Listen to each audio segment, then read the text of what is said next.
Hello everyone, welcome to science and mathematics world. हम कौशलेंद्र खरे और आज की इस वीडियो में हम देखेंगे चैप्टर 9 हेरिडिटी एंड एवोल्यूशन की इंडेक्स क्वेश्चंस को, जो कि पेज नंबर 143 पर है। तो चलिए शुरू करते हैं। इस पहले क्वेश्चन में लिखा हुआ है, if a trait A exist in 10% of population of an asexually reproducing species, इसमें and a trait B exist in 60% of the same population, which trait is likely to have arisen earlier।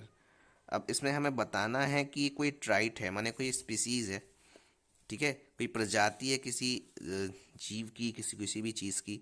तो वो उसमें 10% हुआ है population में, और वो asexually reproducing species है, मतलब वो सेक्सुअली रिप्रोड्यूस नहीं करते हैं, एसेक्सुअली रिप्रोडक्शन करते हैं।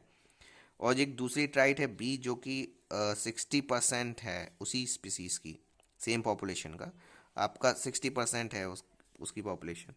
और वो कह रहे हैं कि कौन सी जो ट्राइट है वो पहले अराइजन हुई होगी, मतलब पहले पैदा हुई होगी, ये हमें बताना है।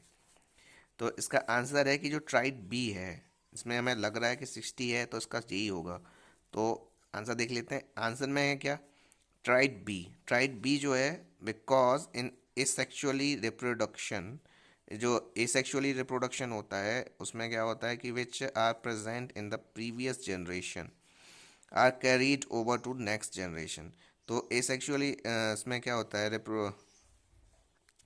जैसे जब एसेक्सुअल रिप्रोडक्शन होता है तो जो ट्राइट में जो प्रेजेंट होता है किसमें, प्रीवियस जनरेशन में, उसके जो कैरेक्टर्स होते हैं वो आगे की जनरेशन में ही फॉरवर्ड हो जाते हैं एज इट इज़, जैसे वो रहते हैं, विद मिनिमल मिनिमल वेरिएशन। उसमें कोई वेरिएशन भी नहीं होता, सेक्सुअल रिप्रोडक्शन का ये होता है। तो trait we have higher percentage, तो ट्राइट बी के पास ज़्यादा परसेंटेज है, so it is likely to have arisen earlier. इसीलिए हम कह सकते हैं कि ये बहुत पहले अर्लियर अराइजन हुई होगी। अब बढ़ते हैं हम क्वेश्चन नंबर 2 की तरफ। इसमें कह रहे हैं कि how does the creation of variation in species promote survival. अब वो कह रहे हैं कि जो किसी जो क्रिएशन ऑफ वेरिएशन होता है, मतलब वेरिएशन में, मतलब जब कोई स्पीसीज उसमें वेरिएशन आ जाते हैं, ठीक है, तो वो उस स्पीसीज को प्रमोट करते हैं, उसके सर्वाइवल में उसकी मदद करते हैं। तो ऐसा कैसे हो सकता है कि भाई यदि हमारे पास वेरिएशंस हैं तो वो प्रमोट करेगी हमारे सर्वाइवल में। इसका आंसर देख लेते हैं। जो variation occurs due to sexual reproduction and also due to inaccurate copying of DNA, ठीक है। तो जो आपका जो वेरिएशन होता है वो कब होता है, जब आपका सेक्सुअली रिप्रोडक्शन होता है ना, तभी आपका वेरिएशंस होते हैं। इसमें मेल फीमेल अलग अलग होते हैं। उसमें मेल के कुछ कैरेक्टर्स आते हैं, जो उसके ऑफस्प्रिंग्स होते हैं, उनके जो बच्चे होते हैं उनमें मेल के भी कैरेक्टर्स आएंगे, फीमेल्स के भी आएंगे, तो एक अलग वेरिएशन पैदा होएगा।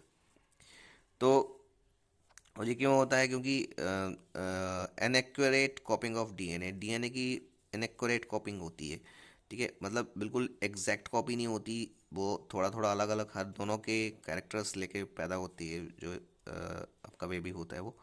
और depending on the nature of variation, जो मतलब वेरिएशन के नेचर पे डिपेंड करते हुए different individual would have different kind of advantages. अलग अलग जो इंडिविजुअल होते हैं उनके अलग अलग एडवांटेजेस होते हैं। फॉर एग्जांपल, अब एक एग्जांपल लिखा दिया है कि एक बैक्टीरिया है, variant which can be with withstand heat better chances to survive in heat.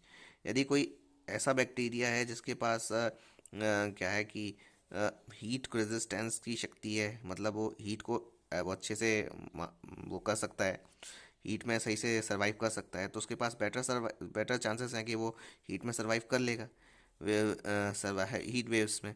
और एक नॉन वेरिएंट बैक्टीरिया है, having no capacity to tolerate heat wave.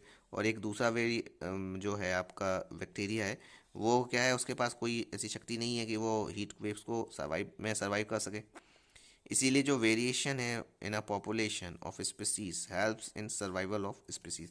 इसीलिए जो वेरिएशन है, इसी कारण वो बैक्टीरिया की स्पीसीज बची रहेगी, क्योंकि भाई यदि हीट बढ़ी तो वो एक जो हीट से वो उसमें सर्वाइव नहीं कर पा रही है, वो नष्ट हो जाएगी स्पीसीज।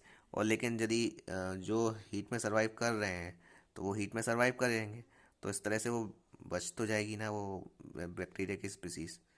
तो ये था हमारा क्वेश्चन कि भाई क्यों ज़रूरी होता है वेरिएशन और स्पीसीज में, और ये हमारे सर्वाइवल को प्रमोट करता है।